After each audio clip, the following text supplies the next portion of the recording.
Olá pessoal, chegamos então à parte 2 dessa nossa aula 3 de Administração Geral, para você que está aí começando do zero nessa matéria e dando os primeiros passos, né, e criando aí esse conhecimento bem solidificado, bem estruturado, onde você possa aí aos poucos evoluir em conceitos específicos, em temas específicos, se adequando, é claro, aos editais dos concursos que você venha escolher, não é? Então, hoje, a rigor, na aula de hoje, a gente está falando de vários tópicos que estão ligados aos conceitos mais amplos de administração geral e que aparecem muito, como eu disse, em tópicos específicos de gestão de pessoas. Então, no primeiro bloco, a gente falou muito sobre gestão por competências, que, como eu disse, é um dos temas mais queridos dos examinadores, não é? Ou seja, praticamente é impossível você ter uma prova que trate do assunto que não tenha questão disso e, eventualmente, é muito frequente que apareça, claro, em questões discursivas. Isso tem acontecido já há alguns anos, certamente de 2008 para cá a gente tem vários exemplos de concursos que têm utilizado esse tema nas suas discursivas, não é? E praticamente todas as organizações públicas hoje seguem algum tipo de modelo baseado em gestão por competências, daí a importância do modelo. Bom, nesse segundo bloco a gente vai focar mais em cultura e clima organizacional. Claro, que são elementos fundamentais para a gente entender, inclusive, os processos de mudança e desenvolvimento organizacional que a gente também vai estudar na aula de hoje. Esse tema cultura também é um tema relevante, é um tema que aparece com frequência dentro de programas de administração geral, dentro de programas de gestão de pessoas e também dentro de programas de gestão pública, porque são conceitos que são aplicáveis e, de fato, você tem vários estudos que estudam, não é, pessoal? A cultura organizacional dentro das organizações públicas. Então, isso faz sentido de fato. Então, vamos dar uma olhada na tela para a gente introduzir os conceitos básicos de cultura organizacional. Bom, primeira coisa, a gente vai partir de uma definição clássica, que é uma definição do Chiavenato, que é um dos autores mais cobrados em provas de concurso, que diz, olha só, a cultura organizacional ou cultura corporativa, que é um outro nome, é o conjunto de hábitos, de crenças, estabelecidos por normas, valores, atitudes, expectativas compartilhados por todos os membros da organização. É claro que a ideia geral está correta, não é isso mesmo, ou seja, um conjunto de hábitos, um conjunto de normas, de comportamentos, de valores, aquilo que o grupo acha que é certo, aquilo que o grupo não concorda, aquilo que deve ser feito, aquilo que não deve ser feito, a forma de se vestir, a forma de se falar, não é? Ou seja, aquilo que é importante para a organização. Então, todos esses elementos caracterizam a cultura de uma organização. O problema dessa definição do Chiavenato, embora se ela cair na prova você vai marcar certo, porque você tem a referência do autor, é que ela não dá uma ideia muito precisa quando ela diz, dá uma olhada na tela, quando ela diz que essas características são compartilhadas por todos os membros. Isso não pode ser entendido da seguinte forma, que todo mundo, cada um dos indivíduos tem exatamente os mesmos valores, regras, comportamentos ali no ambiente organizacional. Porque existe o conceito das subculturas organizacionais, que vai dizer, olha, tudo bem, existe uma cultura geral estabelecida pela organização. Uma parte dessa cultura é uma cultura formal, oficial, mas uma boa parte dessa cultura é absolutamente informal, é construída pelos vários subgrupos. E cada um dos subgrupos que compõem uma organização, eles têm valores próprios. E esses valores resistem, em alguma medida, àquela cultura oficial da organização. Então, pega um hospital, por exemplo. Um hospital ele tem lá uma cultura que tenta ser construída pelos dirigentes desse hospital, que faz parte da cultura oficial, que está expressa no organograma, que está expressa nos regimentos, no mapa estratégico, nos elementos oficiais que descrevem a organização.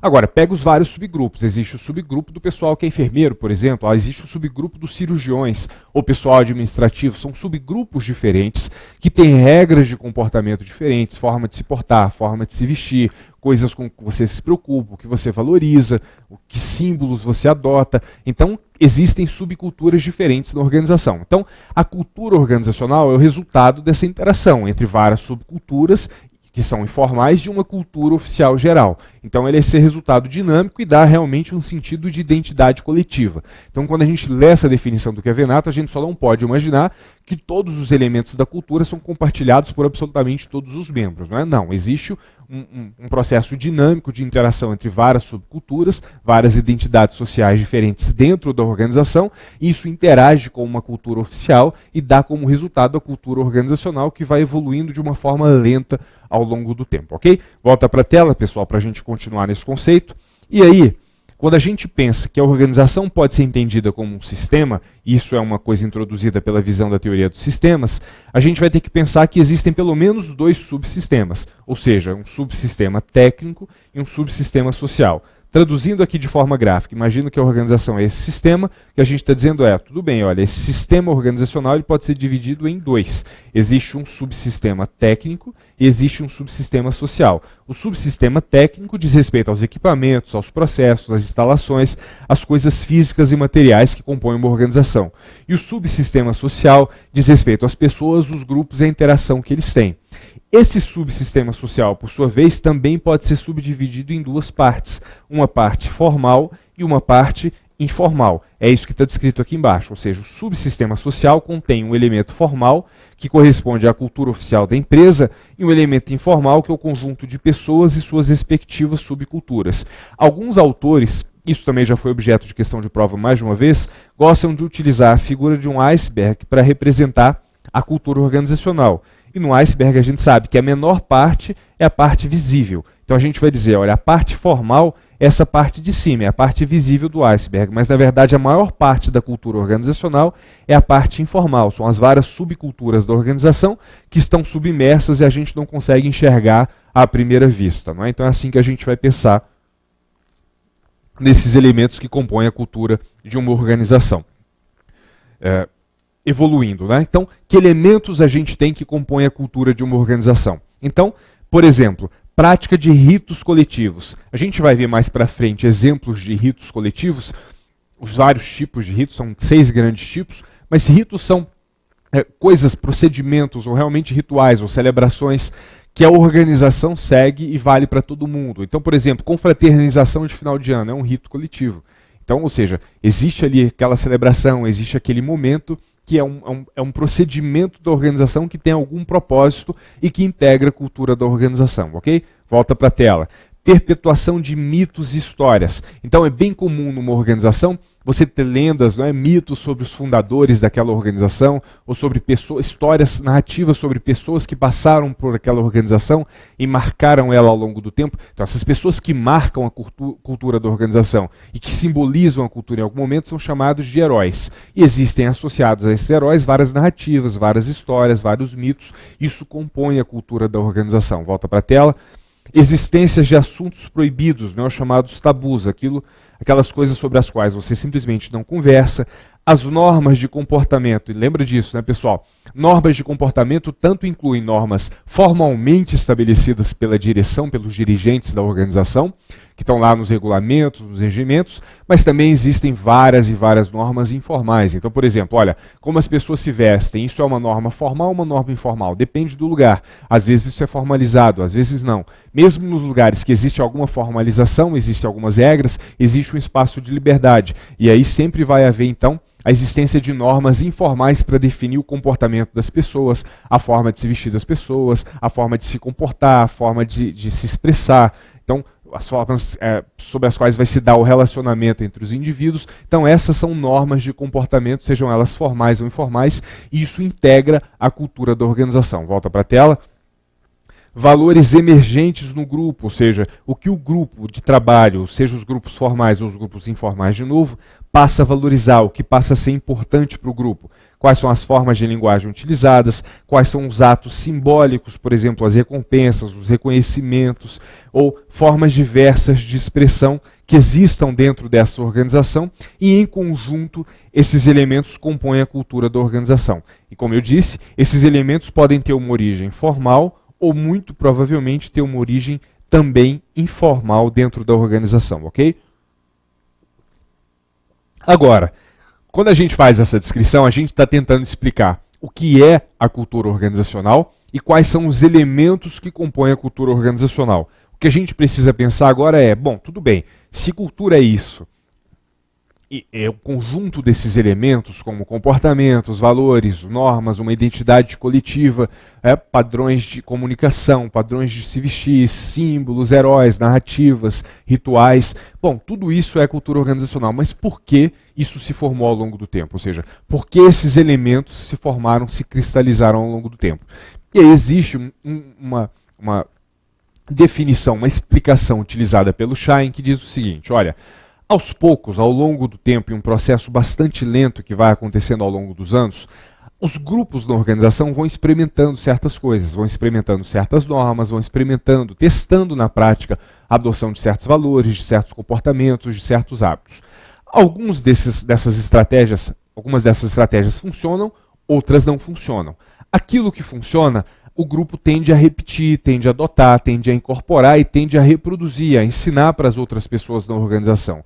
Aquilo que não funciona, o grupo tende a descartar e dar um jeito de coibir, ou seja, de impedir aquele comportamento, aquele valor, aquela prática, aquela crença que não tem funcionado, pelo menos na experiência prática da organização.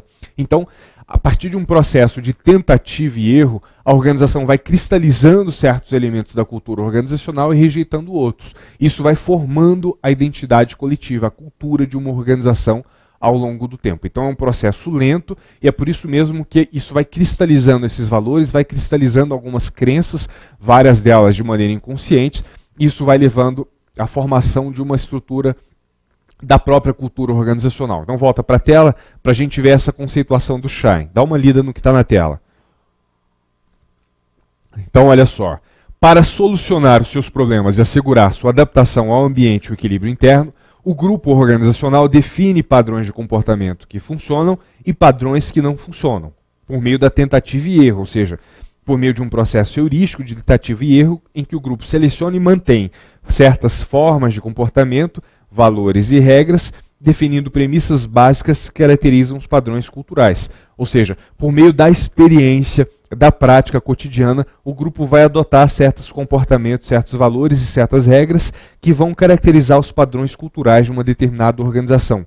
E vai rejeitar outros comportamentos e valores e regras que não funcionaram e que a exclusão desses comportamentos, valores e regras que deram errado também vão ajudar a caracterizar o que sobra como padrão cultural e o que não faz parte da cultura daquela organização, não é?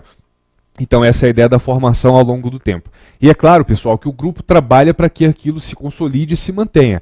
Então se o grupo aprendeu que determinados valores e formas de comportamento funcionam, mesmo que de uma maneira inconsciente, quando novas pessoas chegam à organização, o grupo tenta fazer o que a gente chama de aculturação. Ou seja, você precisa fazer com que aquela pessoa que chegou seja aculturada, que ela incorpore a cultura da organização e passe a seguir aqueles padrões, seguir aqueles valores, seguir aqueles princípios, seguir aquelas normas que a organização entende como certas. Então, é claro que o indivíduo ele pode ter algum grau de influência na cultura da organização, mas o mais provável é que essa influência seja relativamente pequena e que, por sua vez, aquele indivíduo passe a seguir aquela cultura que já existe na organização. Então é claro que existe algum grau de interação, mas eventualmente o indivíduo é uma gota no oceano. Então ele traz novos valores, novos comportamentos, novas práticas que podem causar algumas influências, mas é pouco provável que um indivíduo sozinho consiga causar grandes transformações na cultura organizacional.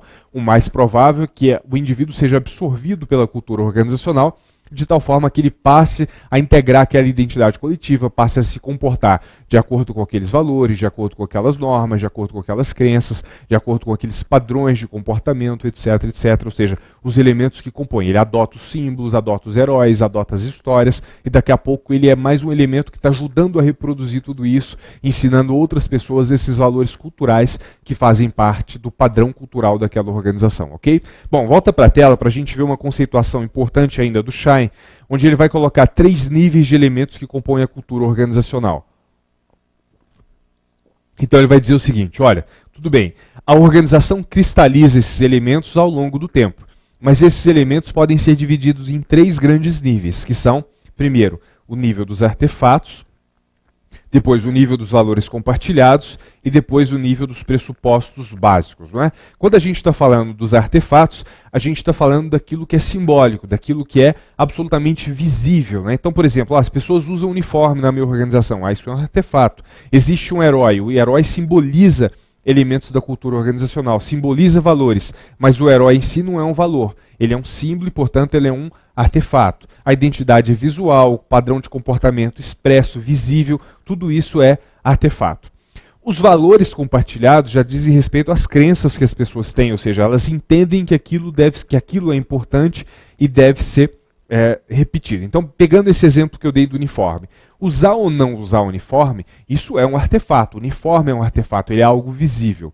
Mas acreditar que o uniforme é importante, Isso é um valor compartilhado. Ou o contrário, acreditar que não se deve usar uniforme, isso é um valor compartilhado. Se a pessoa tiver uma razão para isso, ou seja, a pessoa entende por que utilizar uniforme é bom, ou entende que naquele lugar o uniforme é ruim, e portanto não deveria utilizar. Então, essa crença das pessoas, esses valores das pessoas são valores compartilhados. Então, existem relações entre os diferentes níveis da cultura, mas eles ocupam espaços diferentes. Então, mudar isso numa organização é fácil. Imagina o artefato, né? Imagina uma organização que todo mundo usa uniforme. E aí a organização muda as regras. Ela diz, olha, não vai se utilizar mais uniforme. Se baixa uma regra, as pessoas param de usar uniforme. Então você mudou o artefato, mudou o elemento visível. Mas as pessoas acreditam que usar uniforme é bom. E mudar essa crença, aí já é mais difícil. Então é fácil você mexer no símbolo, no elemento visível, mas é mais difícil você mexer nos elementos mais profundos. Volta para a tela. Então essa é a ideia dessa pirâmide, ou seja, mostrar que à medida que você aprofunda, você está entrando em elementos mais consolidados, eventualmente inconscientes, quando eu chego no nível dos pressupostos básicos, e portanto mais difíceis de serem mudados. Quanto mais superficial, mais fácil você mudar. Quanto mais profundo, mais difícil você mudar. Bom, vamos dar uma detalhada em cada um desses três níveis. Começando aí do mais superficial, que são os artefatos. Então dá uma olhada. Bom, os artefatos são as estruturas e os processos organizacionais visíveis e, portanto, mais fáceis de decifrar e de mudar. São elementos que ajudam a definir uma cultura e que revelam como a cultura dá atenção a elas. Ou seja, sempre a ideia dos símbolos, não é? Acabam identificando o que é a cultura da organização e revelando o que a organização importa ou valoriza. São o primeiro nível da cultura, portanto, mais superficial, visível e perceptível, como os padrões de comportamento dos membros de uma organização. Você consegue enxergar claramente, esses são os artefatos. Como a gente viu, os artefatos frequentemente simbolizam o segundo nível, que são o nível dos valores, que é o nível dos valores compartilhados, também chamado de valores casados, e a ideia é que são os valores compartilhados entre os membros da organização. Então são filosofias, estratégias, objetivos aceitas por todos os membros, ou seja, as pessoas concordam que aquele é o jeito certo de fazer as coisas, é isso que a organização valoriza. Então são valores relevantes que se tornaram importantes para as pessoas que definem as razões pelas quais elas fazem o que fazem. Ou seja, eu uso uniforme porque eu acredito que utilizar uniforme é mais econômico, é mais prático, ajuda na identificação, na identidade visual, na construção da identidade coletiva. Então são valores que eu compartilho com as outras pessoas da organização e que dão suporte, que aparecem expressos por meio de eventuais artefatos, ou seja, por meio dos símbolos, não é? Mas já é um segundo nível da minha cultura organizacional, ou seja, os artefatos estão aqui, os valores compartilhados estão aqui e abaixo estão os pressupostos básicos. E como a gente viu, se já é um segundo nível, já estou falando de um nível mais difícil de ser alterado do que o nível dos artefatos. Mais difícil de ser percebido, mais difícil de ser decifrado e mais difícil de ser alterado. E eu vou continuar nesse aprofundamento, chegando no terceiro nível, que é o nível justamente dos pressupostos básicos. Então, artefatos estão aqui, valores compartilhados estão aqui, agora a gente chega nos pressupostos básicos. E eles são também chamados de certezas tácitas compartilhadas. Então, de fato, eles têm uma característica parecida com a do nível intermediário, porque não deixa de ser também valores compartilhados. A diferença é que, nesse caso, eu estou falando de crenças inconscientes, de percepções, de pensamentos e sentimentos. Então, quando eu estou falando dos valores compartilhados, que é o segundo nível, eu estou falando de coisas que a gente raciocina sobre isso, que a gente discute abertamente, de que a gente tem consciência.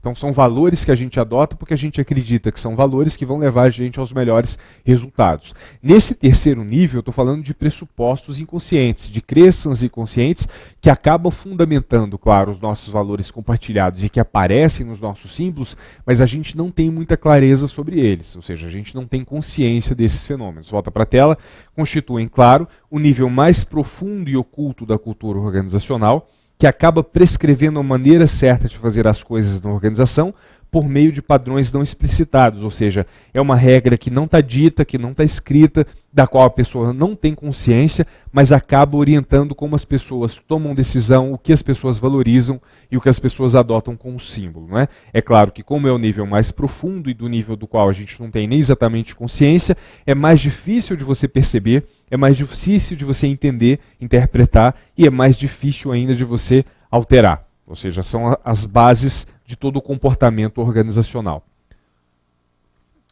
Bom, beleza, pessoal. Então, o que costuma acontecer em prova, quando a gente fala desses níveis de cultura organizacional, são dois tipos de abordagem. Ou a questão pode exigir que você tenha um conhecimento teórico dos que significa um artefato, do que significa um valor compartilhado, do que significa um pressuposto básico, e, claro, o entendimento de que esses níveis são níveis de mais superficialidade ou de mais profundidade, que isso tem implicação para você perceber, para você entender e para você alterar cada um desses níveis, mas você também pode ter uma abordagem de questões de prova onde ele identifica elementos e pede para você associar a cada um desses níveis. E aí você vai ter que ser capaz de entender. Se ele está falando de símbolos, ele está falando, claro, dos artefatos. São coisas visíveis e que eu consigo manejar de uma maneira relativamente fácil. Se ele estiver falando de valores compartilhados, ele vai estar falando sempre de uma coisa em que as pessoas acreditam. As pessoas acreditam que aquele é o jeito certo de fazer as coisas e explicam isso, né? Digam, olha, eu faço desse jeito, por isso eu consigo raciocinar em torno disso, construir um argumento que pode ser não verdadeiro, mas se as pessoas acreditam e são valores compartilhados, beleza, eu já estou falando desse nível intermediário da cultura. E um elemento que a prova identifique e que não seja consciente, mas que seja um fundamento para a tomada de decisão e para a escolha de valores organizacionais, mas que faça parte desse grupo de crenças inconscientes.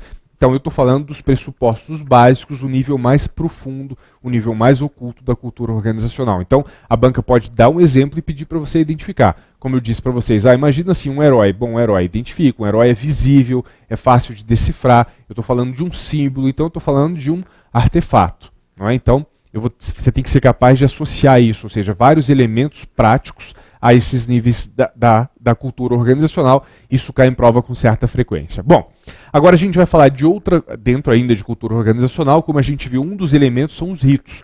E a gente vai ver os 6 ritos, de acordo com a classificação mais comumente cobrada em prova e a mais clássica na literatura sobre comportamento organizacional. Então dá uma olhada na tela. São 6 ritos classificados pelo Baer e pelo Harrison. Vamos lá.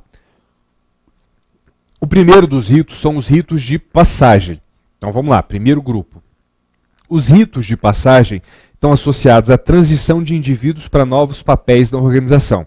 Eles são comumente utilizados em processos como de admissão e ascensão na carreira profissional. Claro que tipos de ritos de passagem, eles existem em vários outros elementos, inclusive fora da cultura de organização. Mas, por exemplo, quando você entra na faculdade, você passou no vestibular e existe ali um rito de iniciação, isso é um rito de passagem, não é? Ou seja, você está entrando, você está fazendo parte do grupo, então você vai sofrer alguma forma de trote. Seja correto ou não, isso de fato é um rito, não é? Então volta para a tela, esse é um rito de passagem. As organizações também têm ritos de passagem, que estão associados à admissão de pessoas ou ascensão na carreira profissional, ou seja, a pessoa assumindo um determinado papel que ela não tinha na organização. Um outro tipo de rito são os chamados ritos de degradação. Olha só a conceituação.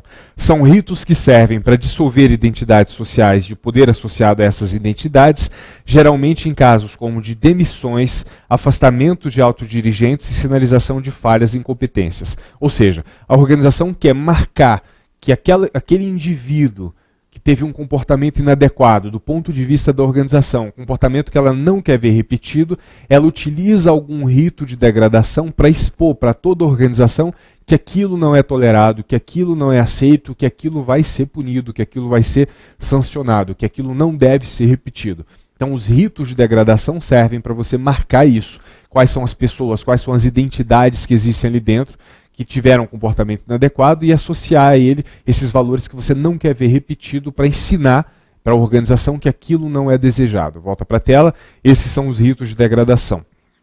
O contrário desses ritos são os ritos de confirmação, também chamado ritos de reforço. Ao contrário dos ritos de degradação que dissolvem identidades sociais, os ritos de confirmação ou reforço fortalecem identidades sociais e seu poder, sendo empregados geralmente para reconhecer publicamente conquistas profissionais, superação de metas, etc.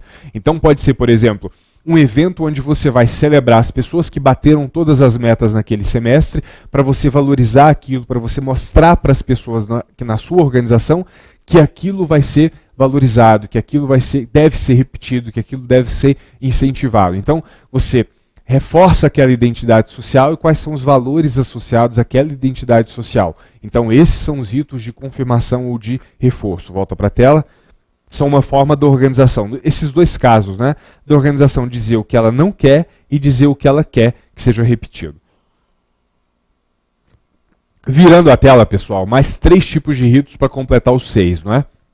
Então, quarto tipo, os chamados ritos de reprodução ou de renovação, que estão ligados aos programas de treinamento e desenvolvimento. Então, eles servem para renovar as estruturas sociais da organização e aprimorar o seu funcionamento, como os vários programas de treinamento organizacional, aí treinamento, desenvolvimento, ou seja, os vários programas que ajudam a organização a melhorar o seu desempenho, a renovar suas estruturas internas, não é? O quinto tipo de rito são os ritos específicos para redução de conflitos.